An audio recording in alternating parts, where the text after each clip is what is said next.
ఇవాళ జరుగుతా ఉన్న దొంగ ఓట్ల లెక్కింపు ప్రక్రియ మరి ఈరోజు ఈనాడు పత్రిక ఒకసారి ఉదయాన్నే చూస్తే వారు రాసిన టైటిల్స్ సబ్ టైటిల్స్ ఒకసారి చూస్తే ఉత్కంఠకు పడనున్న తెర అంట, నువ్వా నేనా అంట, లోకేష్ గారి స్టేట్మెంట్, ప్రజాస్వామ్యం నిలబడింది అంట. ఎవరిని నమ్మించడానికి ఈ మాదిరి రాతలు రాస్తా ఉన్నారు? అసలు ఓటింగ్ జరిగింటే కదా అక్కడ మీరు ఈ మాదిరి రాతలు రాయాల్సింది. జరిగిందే దొంగ ఓటింగు, దానికి మళ్ళా ఉత్కంఠ, దానికి మళ్ళా నువ్వా నేనా, దానికి మళ్ళా ప్రజాస్వామ్యం నిలబడింది అంటే మీ ఉద్దేశము దొంగ ఓటింగ్ జరిగిందన్న విషయం పులివెందుల మండల ఓటర్లకో లేక ఎంతో వైఎస్ఆర్ కడప జిల్లాకు సంబంధించిన ప్రజలకో మాత్రమే తెలుసు. రాష్ట్రంలోని మిగతా జిల్లాల వాళ్లకు తెలియదు కదా.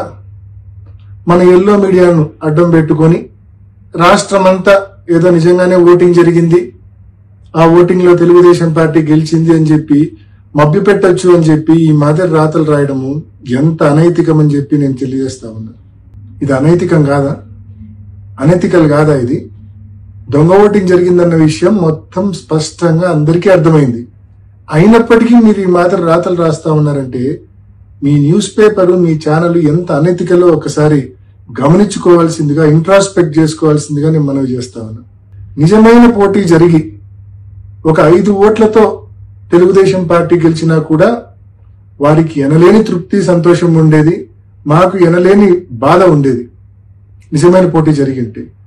కానీ ఈ మాదిరి పోలీసుల సంపూర్ణ సహాయ సహకారాలతో వేలాది మంది తెలుగుదేశం పార్టీ కార్యకర్తలను ఈ 15 బూతుల దగ్గర పెట్టి, బూతులు ఎదురుగానే వాళ్ళని పెట్టి మా పోలింగ్ ఏజెంట్లు లోపలికి పోకుండా అడ్డుకొని ఏజెంట్ ఫారాలు చించి నిజమైన ఓటర్లు